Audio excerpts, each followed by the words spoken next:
Visi žmonės yra savanaudžiai. Kodėl aš taip sakau? Todėl, kad mes visi viską darome tik dėl to, kad mes gauname kažkokios tai naudos. Ir aš nekalbu apie tą piktąjį savanaudiškumą. O nauda gali būti bet kokia. Jis gali būti materiali, finansinė, fizinė pagalba ir netgi tiesiog emocinė arba dvasinė nauda.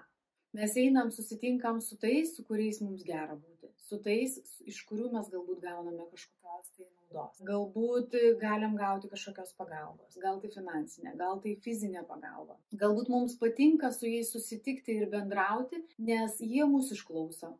Tokiu būdu mes pasitenkinam savo kažkokį tai emocinį poreikį. Galbūt dėl to, kad jie mūsų klausosi. Ir jie girdi mūsų pasidalinamą informaciją, jiems yra smagu girdėti, ką mes norim pasakyti. Galbūt bendraujame dėl to, kad yra tiesiog linksma su jais. Bet kokiu atveju mes visada bendraujame su tais žmonėmis, iš kurių mes gauname vienokią ar kitokią naudą savo. Net ir tais atvejais, kai mes padedam žmogui kažkaip, mes ir tai darom dėl savęs. Nes ir padėdami mes sulaukiam padėkos, pagirimo, įvertinimo, dar kažkokios geros emocijos, kuri mums yra maloni.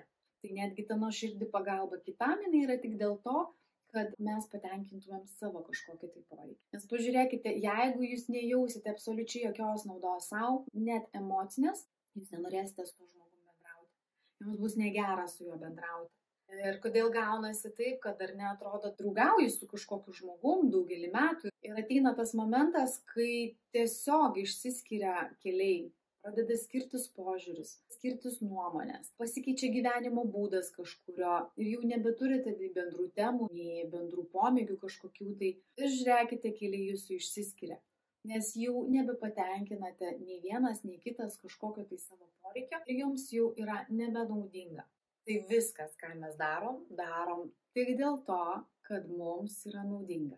Tai argi mes ne visi savanaudžiai?